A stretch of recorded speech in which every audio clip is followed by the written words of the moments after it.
The Positively True Adventures of the Alleged Texas Cheerleader-Murdering Mom is a 1993 comedy TV movie produced by and for HBO. It was directed by Michael Ritchie and starred Holly Hunter, Swoosie Kurtz and Beau Bridges. It is based on the true story of Wanda Holloway, a woman who tried to put out a hit on one of her daughter's classmates to advance her own daughter's middle school cheerleading career. The movie also has themes connected to Operation Desert Storm, during which the real scandal took place. This should not be confused with Willing to Kill, the Texas Cheerleader Story, a 1992 television film produced by ABC that approaches the story in a more serious light. Holly Hunter won the Emmy Award for playing Wanda Holloway, and Beau Bridges won both the Emmy and the Golden Globe Awards for the supporting role of Terry Harper, Holloway's brother-in-law whom she contacted to arrange the hit.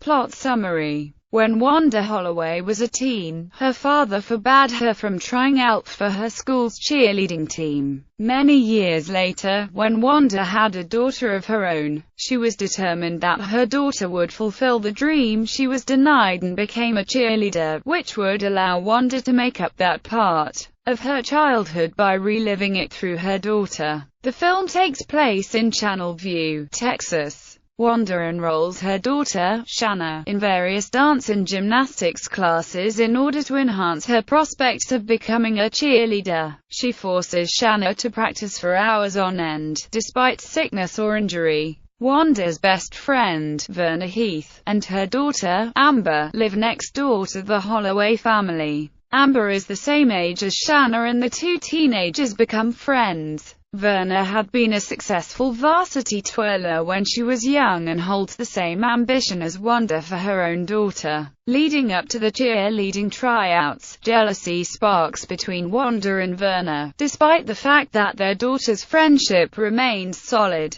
In the months prior to the tryouts, Wanda forces Shanna to concentrate completely on cheerleading. At the tryouts, Amber impresses the judges but Shanna is unable to, despite all of her training. Amber makes the squad and Shanna does not, disappointing both Shanna and Wanda. The fact that Shanna did not make it onto the team causes Amber to end the friendship between Verna and Wanda. Wanda, however, does not give up on seeing her daughter become a cheerleader, and decides to try again next year. Every day until next year's tryouts, Shanna practices frequently at her mother's command. When the time arrives, Amber makes the team and is even promoted to co-captain. But Shanna is disqualified because of her mother's attempts to bribe the judges and other students. The shock of her daughter's failure for the second time puts Wanda into a mad fit of rage, anger and jealousy. Wanda decides that if it wasn't for Amber, Shanna would have definitely been a cheerleader. She becomes obsessed with the notion that living next door to talented Amber had sapped Shanna's confidence and ruined her chances of success. Wanda meets her brother-in-law Terry to take a hit out on Amber and Verna. However, Terry is horrified by Wanda's hate for a 13-year-old girl. He disagrees with the murder of a young, vibrant girl, especially over something as petty as cheerleading. After the rendezvous, Terry decides to turn in Wanda to the police. He meets Wanda again, this time with a tape recorder in order to obtain proof of Wanda's desire to commit homicide.